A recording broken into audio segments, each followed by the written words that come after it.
The champagne flute shattered against marble before Zara even registered the movement. Cold liquid splashed across her door dress as a hand, his hand, gripped her wrist hard enough to bruise. Still playing dress up, I see. Derek Wellington's voice cut through the Galleria luxury mall like a blade. Who's paying for all this? Let me guess, some desperate old Korean man who doesn't know what a broke pathetic. Zara's free hand moved on instinct, connecting with his cheek in a crack that echoed off Italian marble and French boutique windows. The crowd of shoppers froze. Phones appeared like flowers blooming after rain.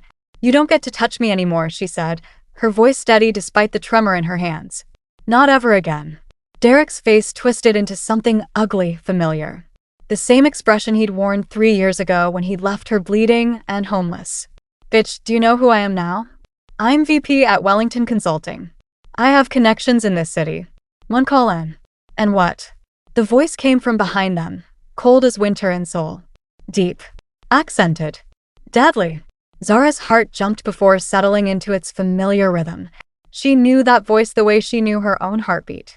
Knew it whispered against her skin in the dark. Knew it murmuring promises in Korean while his hands mapped her body like sacred territory. The crowd parted without being asked. 12 men in black suits materialized from nowhere, forming a perimeter that pushed curious shoppers back. And then he was there. Choi Jin-woo walked like he owned the world because he did. 6 feet of controlled power in a Tom Ford suit that probably cost more than Derek's car. His eyes, those dark, dangerous eyes that softened only for Zara, swept the scene with the precision of a predator cataloging prey. He didn't look at Derek. Not yet. His focus locked on Zara with an intensity that made her breath catch even after 2 years of marriage. "Jagia," he said softly, switching to Korean as he reached her. "Are you hurt?" His hands cupped her face with a gentleness that contradicted everything else about him. Thumbs brushing her cheekbones, checking for damage, for tears, for any sign that someone had dared harm what belonged to him. "I'm fine," Zara answered in the same language, her Korean flawless now. "He's nothing. Just a ghost. Ghosts can't grab you." Jin-woo's jaw tightened as he examined the red marks on her wrist. When he finally turned to Derek, the temperature dropped 10 degrees. "You touched my wife." It wasn't a question. It was a death sentence waiting for execution. Derek's bravado cracked at the edges. "Your wife? This is your Choi Jin-woo. The Choi family." His eyes darted between them, pieces clicking into place with dawning horror. "Zara, you married into the fucking Choi family? Watch your mouth when you say her name." Taeyong materialized at Jin-woo's shoulder, scarred face expressionless. "Mr. Choi doesn't like it." "I don't understand," Derek said, but his voice had lost its edge. 3 years ago you were nothing. You had nothing. You were sleeping in shelters and whose fault was that?" Zara stepped out of Jin-woo's protective hold, squaring her shoulders. She'd learned this from him, how to stand like you could burn the world down and sleep peacefully after. "Whose fault was it that I lost everything, Derek?" "I don't know what you're talking about." "Liar." The word came out sharp. $15,000. My mother's life insurance money. You told me it was for an investment. For our future. For the baby. Something rippled through the crowd. Gasps. Murmurs in Korean and English. Derek's face flushed. "That was 3 years ago. You need to let it go, Anne." "Let it go?" Zara's laugh was razor wire. "Let go of the fact that you took my money, fucked your side piece at the Four Seasons while I was working double shifts pregnant, and then left me the day I miscarried?" The silence was absolute. "You weren't even there," Zara continued, her voice dropping to something raw and bleeding. "I called you from the hospital. 14 times. You blocked my number. I came home to an empty apartment and a note that said I'd be a shit mother anyway." "Zara." Derek reached for her. He didn't get within 2 feet before Jin-woo's hand locked around his throat. Not choking. Not yet. Just a promise of what could happen if he didn't stop moving. "She's not finished talking," Jin-woo said pleasantly. "And you're going to listen to every word. Aren't you?" Derek nodded as much as the grip allowed. Jin-woo released him with a slight push. Derek stumbled back, coughing, and Jin-woo produced a handkerchief from his pocket to wipe his hands as if he'd touched something contaminated. "Continue, Jagia," he said to Zara, his voice gentle again. "He's listening now." Zara's hands were shaking, but she fisted them until her nails bit into her palms. "You left me with nothing. No money. No home. No baby. I was homeless for 4 months, Derek. I slept in my car until they repossessed it. Then I slept in shelters. I ate from food banks. I sold plasma to afford tampons. I didn't know. You didn't care. Zara's voice cracked. You knew exactly what you were doing. You calculated it. Waited until I was most vulnerable. Most dependent. And then you took everything and disappeared. The crowd had grown. 50 people, maybe more. All recording. All watching a train wreck in designer clothes. But you want to know the funny thing? Zara smiled, and it was her husband's smile, the one that preceded someone's world ending. You did me a favor. She turned to the mall manager who'd been hovering nervously at the edge of the scene. Manager Kim, who owns this building. The Choi family, Mrs. Choi, he answered immediately, bowing. And how many buildings does my husband's family own in Seoul? 47 commercial properties, Mrs. Choi. Plus residential holdings. Zara turned back to Derek. That $15,000 you stole? I turned it into an empire. What did you turn it into, Derek? His mouth opened. Closed. Nothing came out. Let me tell you a story, Zara said, her voice carrying across the silent crowd. 3 years ago, I bought a one-way ticket to Seoul with my last $200. I was going to disappear. Start over where nobody knew me as the girl stupid enough to trust you. Jin Woo's hand found hers, their fingers interlacing automatically. She squeezed once. He squeezed back. Their entire language in that pressure. I got a job teaching English. Worked at a restaurant at night. Barely survived. But I survived. And then one night, 3 men tried to rob an old woman outside the restaurant where I worked. Zara's smile softened, remembering. I grabbed a baseball bat and fought them off. You did what? Derek looked at her like she'd grown a second head. I protected her, Zara said simply. Because that's what you do for people you care about. You don't abandon them when they need you most. That old woman, Jinwoo said, speaking directly to Derek for the first time, was my grandmother. This woman, your ex-girlfriend who you deemed worthless, saved my grandmother's life. Bled for her. Would have died for her. For a stranger. His thumb stroked across Zara's knuckles. So I offered her a job. Then I offered her my respect. Then my trust. And finally, my heart. She earned every single one. We got married a year ago, Zara added. In a traditional ceremony with 300 guests. His family welcomed me. Called me daughter. Gave me a home when you'd taken mine. Derek's face had gone gray. I didn't mean, I was young and stupid and you were cruel. Zara's voice hardened again. Young and stupid is forgetting an anniversary. Cruel is abandoning your pregnant girlfriend after stealing her dead mother's life insurance. What do you want? Derek's voice cracked. An apology? I'm sorry, okay? I'm sorry for all of it. Just tell your husband to back off and… Back off? Jinwoo's laugh was arctic. I haven't even started. He pulled out his phone, never breaking eye contact with Derek. Dialed. Put it on speaker. Yes, Mr. Choi?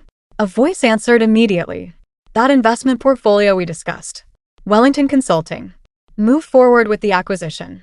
Sir, that's a $40 million company. I don't care if it's 40 cents. Buy it. Today. And when you do, there's an employee named Derek Wellington. I want his termination paperwork on my desk by noon. Silence on the phone. Then, understood, sir. Jinwoo hung up. Smiled at Derek. You said you have connections in this city. So do I. Better ones. Derek's phone erupted with notifications. Email after email. Text after text.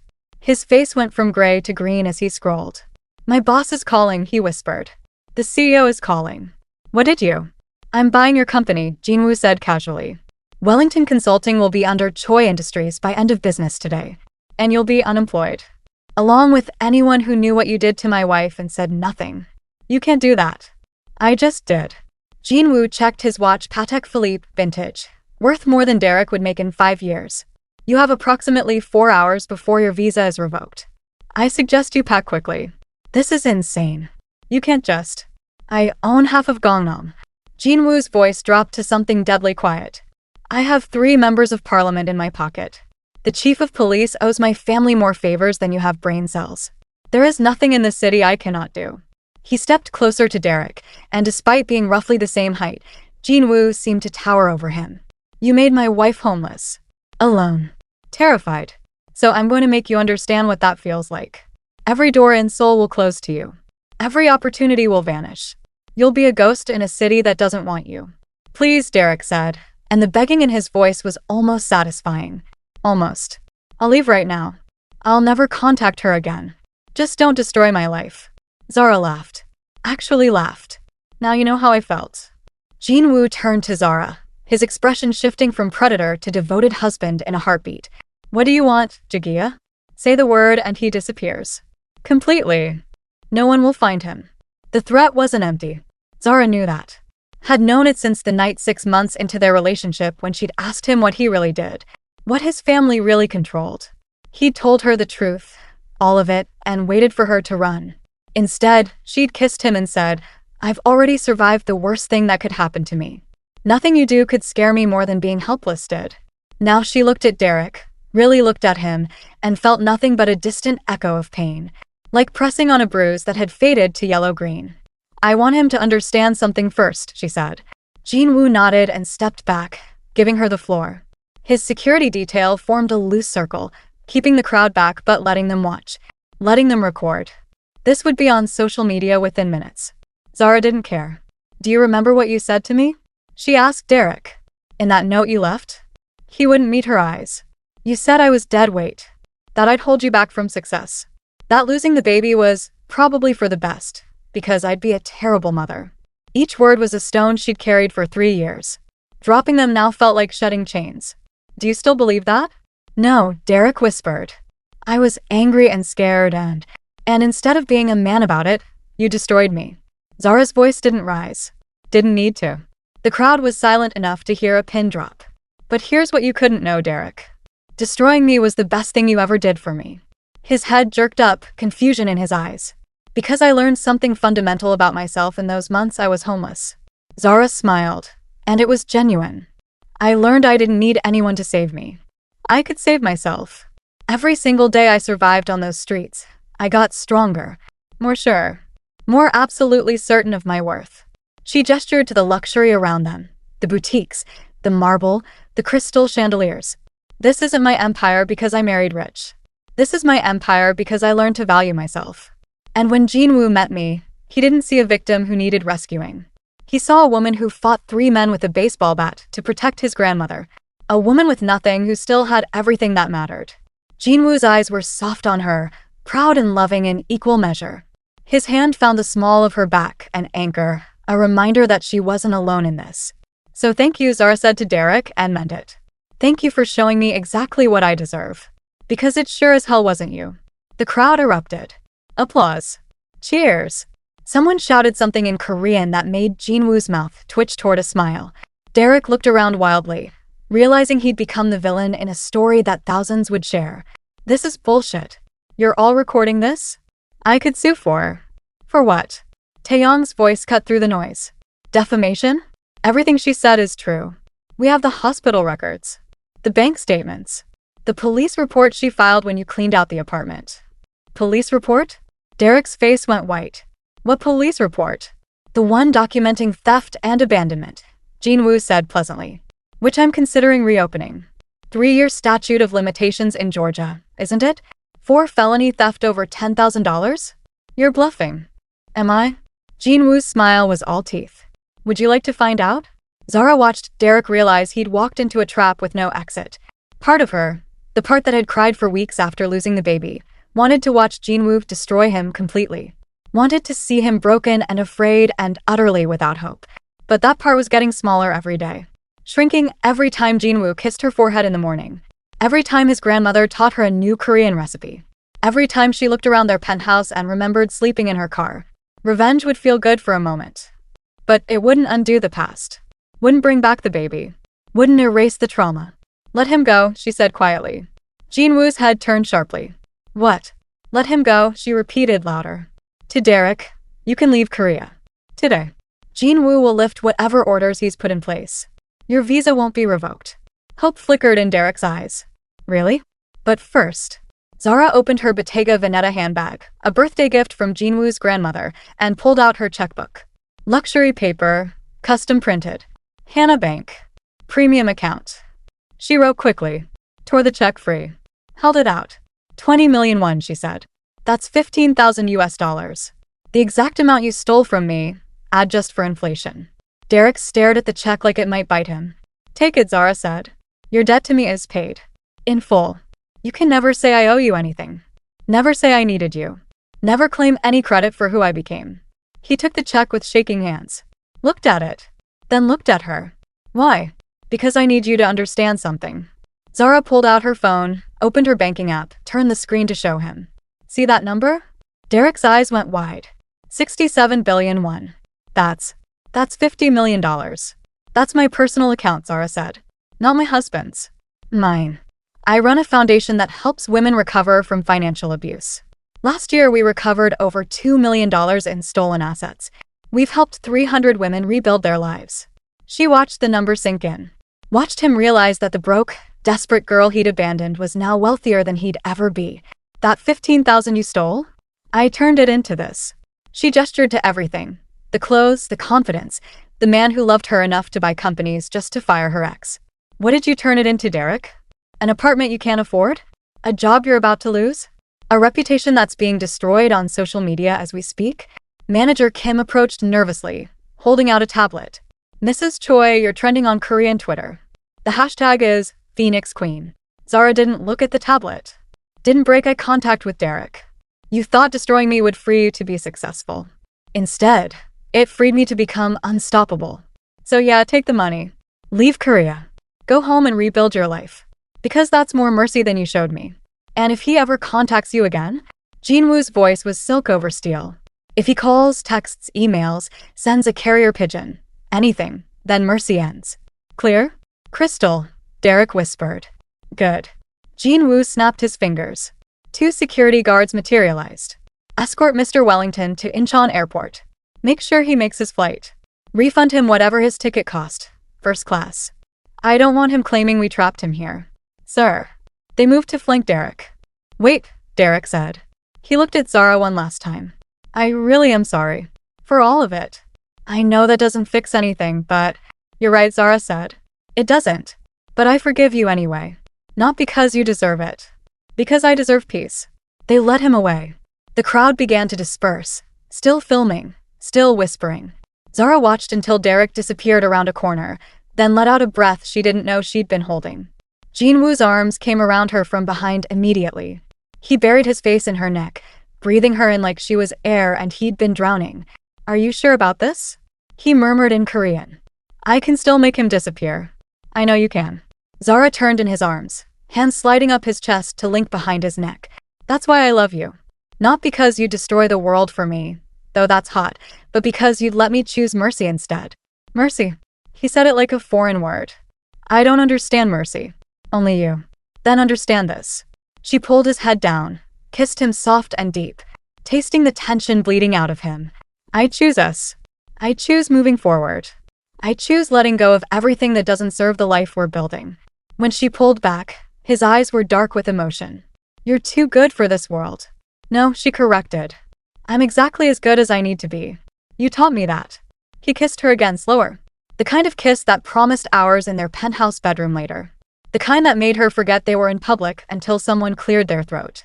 Manager Kim stood at a respectful distance, still holding the tablet. Mrs. Choi, the press is asking for a statement. And several news outlets want interviews. No interviews, Jinwoo said immediately.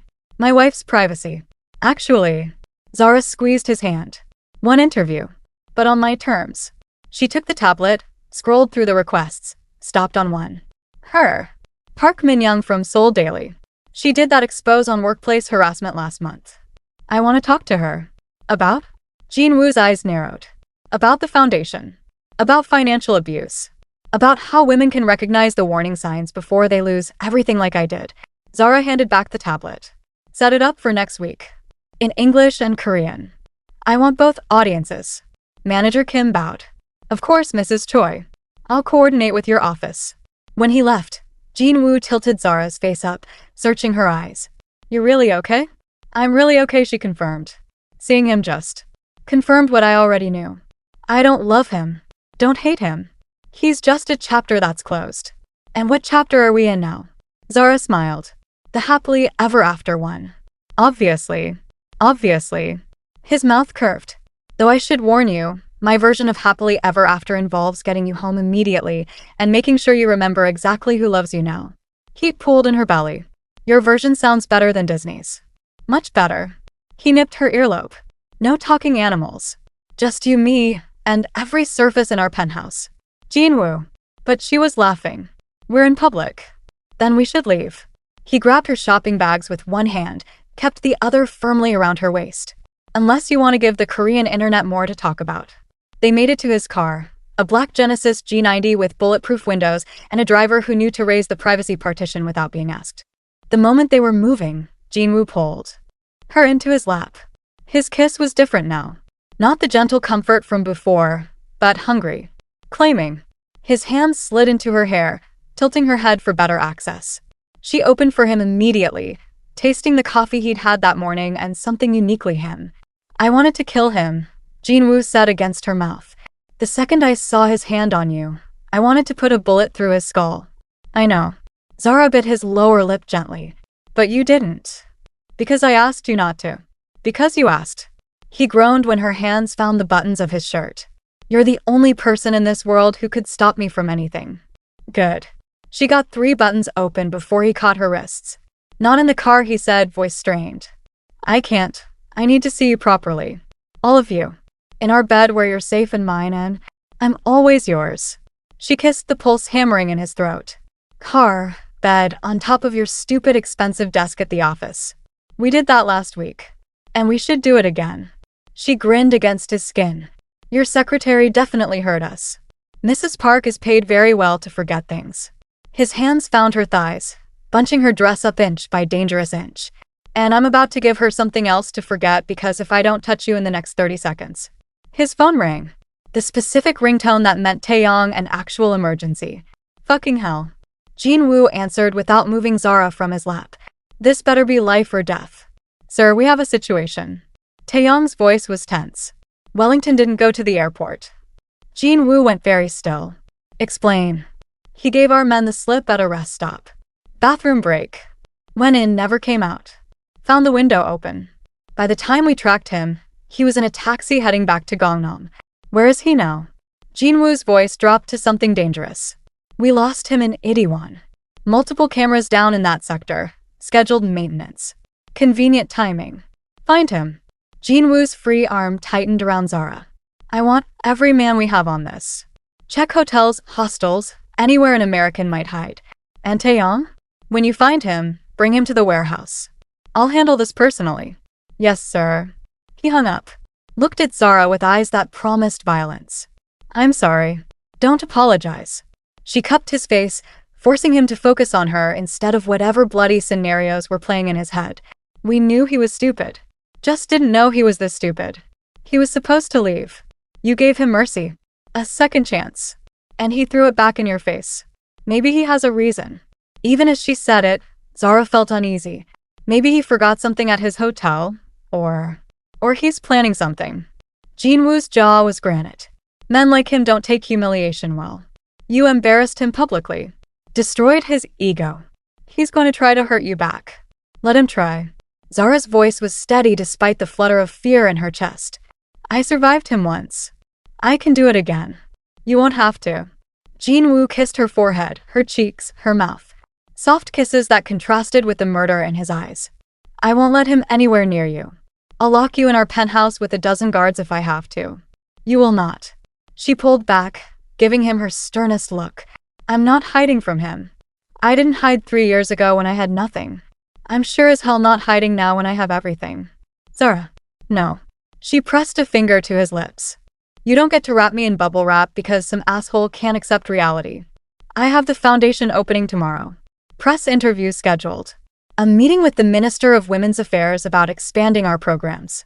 I'm not canceling my life because Derek Wellington is having a tantrum. Jinwoo caught her hand, kissed her finger. You're impossible. You love it. I love you. He said it like a vow. Which is why I'm assigning 4 guards to you. Non-negotiable. 2 guards. 4. 3. And they stay outside whatever room I'm in. He considered. 3 guards. They stay within 10 feet. And you wear this. He pulled something from his pocket. A thin platinum bracelet studded with diamonds. Another gift? Jinwoo, you bought me a Birkin last week. It's a panic button. He fastened it around her wrist with gentle fingers. You press the center diamond twice fast, and every security asset I have gets your exact location. Including me. Zara examined the bracelet. Elegant, expensive, and completely functional. Very Jinwoo. How much did this cost? Does it matter? Yes, because I'm supposed to be teaching you about fiscal responsibility, remember? Our financial advisor said. Our financial advisor can kiss my ass. He grinned. Your safety is worth more than everyone in our accounts combined. So wear the bracelet. Let me assign the guards. Let me protect you. The vulnerability in his voice, the pleas he didn't say out loud, made her soften. Okay, 3 guards. Bracelet. But I'm still going to the foundation tomorrow. I know. He kissed her again, softer now. My stubborn, brave, impossible wife. Your wife who currently has her hand on your very expensive zipper and is wondering if your driver has noise-canceling headphones. Jinwoo laughed, genuinely laughed, and the tension finally broke. He does. But I meant what I said. Not until we're home. I want hours with you. Not stolen minutes in a car. Hours, huh? She settled back into his lap, head on his shoulder. What exactly are you planning for these hours? Everything. His hand stroked through her hair, down her spine. I'm going to remind you why you chose me. Why you'll always choose me. And then I'm going to make you forget that asshole's name entirely. I already forgot it. She turned her face into his neck, breathing him in. Expensive cologne and something underneath that was just him. Home. Safety. Love. The only name that matters is yours. They drove in silence for a while, the city blurring past tinted windows. Zara watched Seoul move around them. Neon signs, crowded streets, couples holding hands. 3 years ago, she'd arrived in this city with nothing but trauma and $200. Now she sat in a luxury car, wrapped in the arms of a man who'd burned down empires for her. Life was fucking weird sometimes. What are you thinking? Jinwoo's voice rumbled against her ear. That I should call your grandmother. She'll want to know about today. She already knows. I texted her from the mall. Zara lifted her head. What did you tell her? That an asshole from your past showed up. That you handled him beautifully. That I wanted to kill him but you wouldn't let me. And that we'd be over for dinner tomorrow so she can tell you how proud she is. You texted your grandmother that you wanted to commit murder? She texted back that she'd help hide the body. Jinwoo's expression was completely serious. Halmini is very protective of you. More than me, I think. That's because I actually listen to her stories instead of checking my phone every 5 minutes. I listen. You pretend to listen while mentally calculating stock portfolios. He had no defense for that. She likes you better. She does, Zara agreed smugly. Which is why when we have kids, they're spending every weekend with her learning Korean and eating enough kimchi to pickle their insides. Jinwoo went very still. When we have kids. Shit.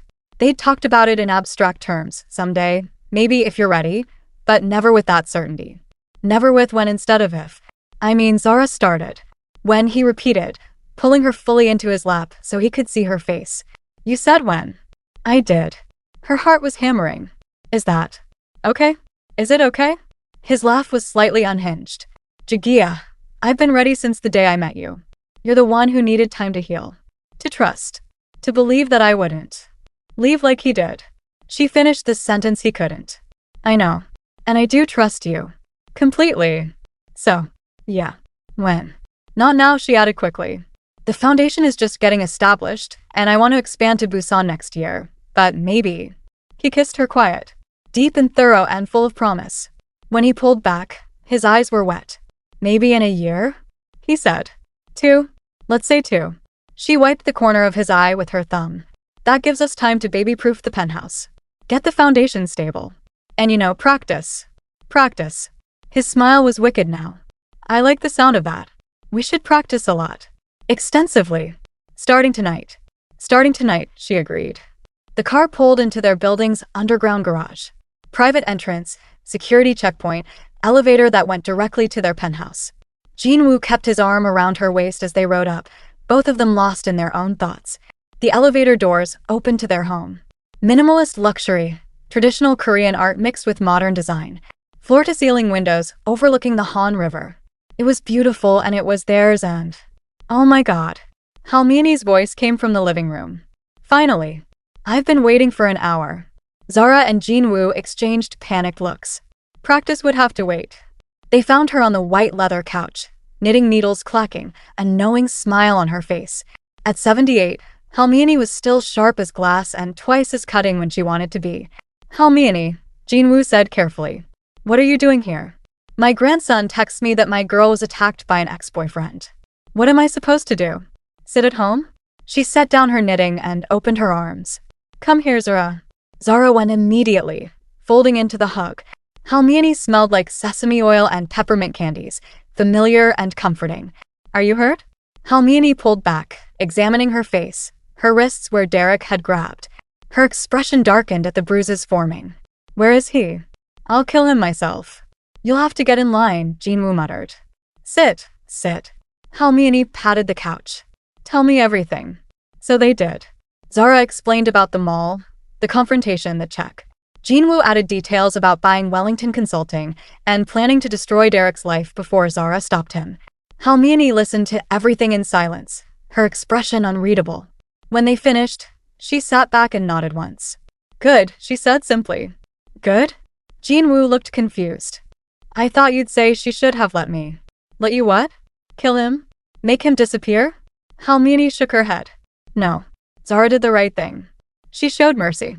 Showed she's stronger than her pain. That's true power, not revenge. She turned to Zara, cupping her face with weathered hands. You know why I love you like my own granddaughter? Because I make good kimchi? Because you have a good heart. Despite everything that happened, you kept your heart good.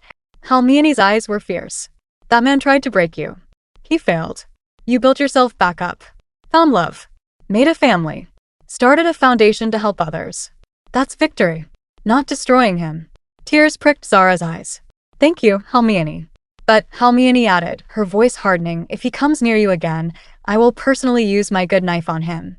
The one I use for deboning fish. Jinwoo laughed. There's the Halmione I know. Balance, she said wisely. Mercy and boundaries. Forgiveness and protection. You understand, Zara? I understand. Halmione stayed for dinner, which meant she cooked dinner while ordering Jinwoo around his own kitchen like a drill sergeant. Zara watched from the counter, sipping wine, as Korea's most feared underground kingpin meekly chopped vegetables under his grandmother's supervision. No. Halmione swatted his hand. Too big. Smaller pieces. Do you want your wife to choke? I know how to cut garlic, Halmione. Clearly you don't. Again. Zara hid her smile behind her wine glass. This was her favorite version of Jinwoo, the one stripped of power and fear, reduced to a grandson trying to please his grandmother.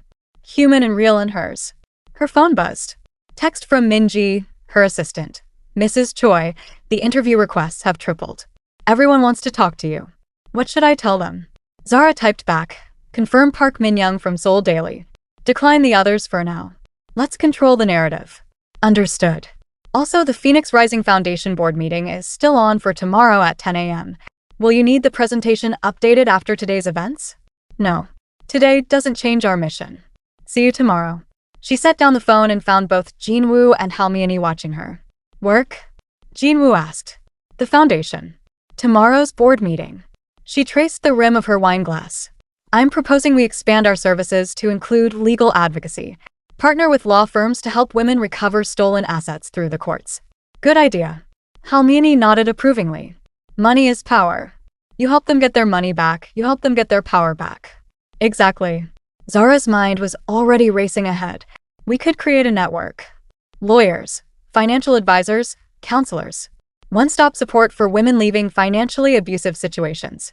How much do you need? Jinwoo asked immediately. I don't need your money. It's our money. He set down the knife, came around the island to stand in front of her. Everything I have is yours. You know that. I know. But the foundation has to stand on its own. If it's funded entirely by Choi money, people will say I'm just playing charity. That it's not real. She touched his chest, right over his heart.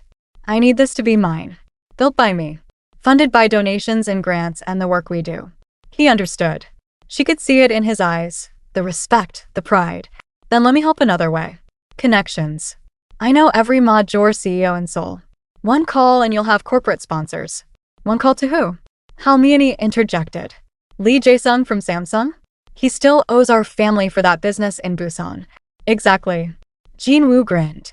I'll make a list. Companies that need good PR, rich men who need to look charitable for their wives. We'll have your funding tripled by the end of the month. You're both incorrigible. We're both practical, Helmiani corrected. Now come eat. Food is ready. They ate at the dining table. Traditional Korean dishes that Helmiani had made 100 times but somehow tasted better in this penthouse, with these people after this day. Zara listened to Jinwoo and Helmiani bicker in rapid Korean, understanding about 80% and guessing the rest from context. This was family. This was home. This was everything Derek had tried to take from her and failed. After dinner, Helmiani left with promises to see them soon and threats to Jinwoo about taking better care of Zara. The moment the door closed, Jinwoo turned to Zara with heat in his eyes. Finally, he said, "Your grandmother is terrifying. She raised me. Of course she's terrifying." He stalked toward her with predatory grace. "Now, where were we before we were interrupted? I believe you were making promises about hours and surfaces." "Right." He swept her up, literally swept her off her feet, and carried her toward their bedroom. "Let me remind you." He kicked the door shut behind them and set her down next to their massive bed. Floor-to-ceiling windows looked out over Seoul, curtains open because they were too high up for anyone to see in. The city glittered below them like scattered diamonds. Jinwoo's hands found the zipper of her dress, lowered it with aching slowness. The fabric whispered down her body, pooling at her feet. She stood before him in just her bra and underwear, black lace, expensive, bought because he loved seeing her in it. "You're so fucking beautiful," he said quietly. "Every time I look at you, I can't believe you're real. That you're mine. I'm real." She stepped closer, started unbuttoning his shirt. "And I'm definitely yours." He helped her with the buttons, shrugged out of his shirt. His body was lean muscle and dangerous grace, the dragon tattoo on his shoulder blade seeming to move in the dim light. She traced it with her fingers, then her lips. "I love you," she whispered against his skin, "for letting me choose mercy today. For understanding why I had to. I love you for having mercy to give." His hands spanned her waist, pulled her flesh against him. "After everything, you're still kind. Still soft. I'd kill to protect that softness." "I know you would." She looked up at him, this man who was both monster and devoted husband. "That's why I need you. To be the shield while I'm the heart. Always." He kissed her, deep and claiming. "I'll always be your shield." They made love slowly, tenderly, with the city spread out below them and the future stretching ahead. Jinwoo whispered promises in Korean against her skin. Zara gasped his name like a prayer. And when they finally collapsed together, tangled and sated, she felt wholly complete for the first time in years. 2 years, Jinwoo said into the darkness. "You really want to wait 2 years for kids?" "Maybe 1.5, Zara amended, tracing patterns on his chest. "If the foundation is stable. If we're both ready." "I'm ready now." "You're always ready. You asked me to marry you after 6 months. I would have asked after 6 days if I thought you'd say yes." He kissed her temple. "The moment I saw you with that baseball bat, covered in blood and defending Helmiani, I knew. You were it for me. Even though I was broke and homeless and traumatized, because you were still fighting. Still protecting someone weaker. Still human despite everything trying to break you." He tilted her face up. "That's the woman I fell in love with. Not the money or the clothes or any of this. Just you. Just me," she repeated softly. "The girl sleeping in her car. The woman who saved my grandmother. Who taught me that mercy is strength, not weakness. Who makes me want to be better than I am." He smiled against her mouth. "Just you is everything, Jagia." They fell asleep like that, wrapped around each other, safe and whole. The next morning, Zara woke to Jinwoo's phone ringing. He answered with a grunt, listened, then sat up sharply. "What?" His voice was ice. "When? Where is he now?" Zara sat up too, suddenly wide awake. "What's wrong?" Jinwoo put the phone on speaker. Taeyong's voice filled the room. "We found Wellington. He's at the American embassy requesting asylum." "Asylum?" Zara repeated. "From what?" "He's claiming you and Mr. Choi are threatening his life. That you're using money and influence to persecute him. He's got a lawyer and he's making a formal complaint." Jinwoo's laugh was razor sharp. "Persecute him? I gave him a check and a plane ticket. He's claiming coercion. Saying you forced him to leave the country under threat of violence." Taeyong paused. "He's also giving interviews. Says you're criminals who prey on vulnerable Americans." That manipulative piece of Jinwoo bit off the curse. "Where's his lawyer from?" Local firm. Small. Probably the only ones who'd take him. Taeyong's disdain was clear. They're not stupid enough to actually file suit, but they're using the threat for publicity. Zara felt cold. He's trying to destroy my reputation. He's trying, Jinwoo corrected, already reaching for his own phone. He won't succeed. Taeyong, send our legal team to the embassy. I want every camera angle from the mall. Every witness statement. Every piece of evidence that he assaulted Zara first. Already done, sir. I've also pulled his financial records. He's broke. 3 credit cards maxed out. Owes over 50,000 in debt. The only way he could afford a lawyer is. Someone's funding him, Zara said. Who? Silence on the line. Then we're looking into it. But Mrs. Choi, there's something else. He's claiming that the story you told yesterday, about him stealing your money, is a lie. He says you're making it all up to justify marrying rich. Rage, white-hot and purifying, swept through Zara. That fucking. We have the bank records, Jinwoo reminded her. The police report. The hospital documentation. He can claim whatever he wants. The truth will bury him. Unless people don't care about truth. Zara was already out of bed, pacing. Social media loves a story about a gold digger. What if people believe him? What if this damages the foundation before it even gets started? Jinwoo caught her mid-pace, hands firm on her shoulders. Look at me. Look at me, Jagia. She did. His eyes were calm, certain, absolute. We have truth on our side. Evidence. Witnesses. And the full weight of Choi Industries' legal team. He kissed her forehead. He wants a war? I'll give him one. And I'll make sure he regrets ever speaking your name. No. Zara straightened. No, we're not playing his game. What? He wants us to attack him. To be the big bad villains abusing poor innocent Derek. She smiled, cold and sharp. Instead, we're going to do exactly what we planned. The interview with Park Min-young. The foundation board meeting. Everything. You want to ignore him? I want to make him irrelevant. Zara grabbed her phone. Minji, move up the interview to this afternoon. I want it live-streamed. And get me every piece of documentation from 3 years ago. Bank statements, hospital records, the apartment lease, everything. I'm going to tell my story. With proof. And let the world decide who's lying. She hung up and turned to Jinwoo. You said I handled yesterday beautifully. Let me handle this too. He studied her face for a long moment. Then nodded. You're sure? I'm sure. She kissed him quick and hard. Now help me pick out the perfect outfit. I want to look like the woman who built an empire from ashes. Not the broke girl he remembers. 4 hours later, Zara sat across from Park Min-young in the foundation's new conference room. Cameras rolling. Thousands watching live. The evidence spread on the table between them. Every document that proved her story. Mrs. Choi, Park Min-young said, her voice professional but kind. Your ex-boyfriend is claiming you fabricated everything. How do you respond? Zara looked directly into the camera. Thought of every woman watching who'd been called a liar when she told the truth. Who'd been doubted and dismissed and destroyed. I have bank statements showing the exact day $15,000 left my account, transferred to his. I have the hospital records from the day I miscarried, including the notes that I came in alone. I have the police report I filed when I returned to an empty apartment. I have the landlord's statement confirming that Derek paid the final month's rent and took everything, leaving me homeless. She paused. And I have 12 witnesses from yesterday who saw him grab me first. Who heard him insult me unprovoked.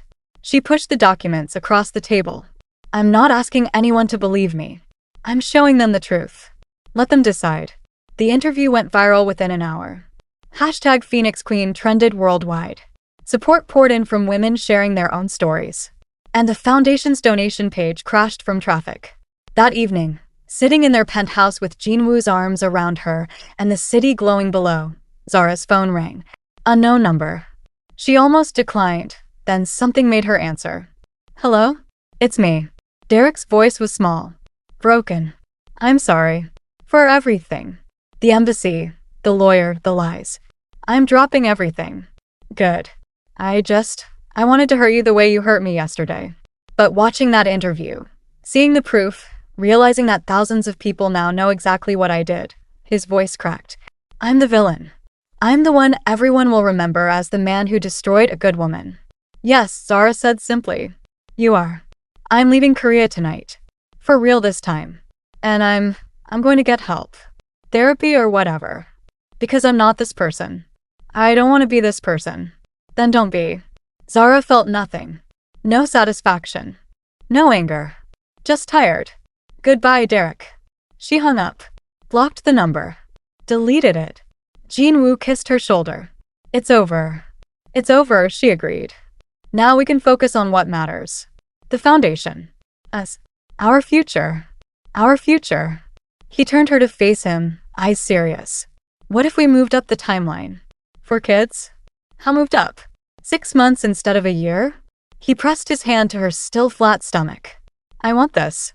I want our family. And I want to watch you create life after he tried to destroy it. Zara's breath caught. That's actually perfect. Yeah.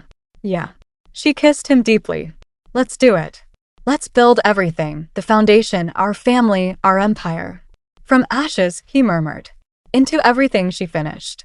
6 months later, Zara stood at the podium for the Phoenix Rising Foundation's first annual gala. 300 attendees. Corporate sponsors. Government officials. Women whose lives they'd changed, standing proud in the audience. And Jinwoo, sitting front row with Humiliated, his hand resting on the small swell of Zara's pregnant belly. A year ago, Zara said into the microphone, I stood in a mall and faced the man who tried to destroy me. Today, I stand here having helped 300 women recover over $5 million in stolen assets. We've placed 200 women in job training programs. We've provided legal assistance to 75 women leaving abusive relationships. And we're just getting started. The room erupted in applause. Jinwoo's eyes never left her face. Someone once told me I was dead weight. That I'd hold him back from success. That I was worth nothing. Zara smiled. He was wrong. And to every woman watching this who's been told the same thing, he's wrong about you too. You're not dead weight. You're phoenixes. And your empire is waiting. More applause. Standing ovation. Jinwoo standing with everyone else, pride written across his face. After, in the car heading home, he pulled her close. I'm so fucking proud of you. We're proud of us, she corrected, placing his hand on her belly where their daughter was growing. All of us, he agreed. Then quieter. Did you mean it? About moving to Busan next year? After the baby. Once we're settled. The foundation needs to expand, and Busan has the second highest rate of financial abuse in Korea. She leaned her head on his shoulder. We're going to change that. We are, he said with certainty. Together. Together. Zara let the words settle over her like a blanket. 3 years ago, she'd been alone, broken, certain she'd never trust anyone again. Now she had a husband who'd burned down the world for her. A grandmother who loved her like blood. A foundation that was changing lives. And a baby girl growing inside her who would never, ever doubt her worth. From ashes. Into empire. Into everything. If you loved Zara's journey from broken to unstoppable, hit that subscribe button and ring the notification bell so you never miss our stories of resilience and redemption. Drop a comment telling us what you'd do if you faced your past like Zara did. Would you choose mercy or revenge? And smash that like button to help us reach more people who need to hear that their story doesn't end with the person who tried to break them. Your empire is waiting. Now go build it.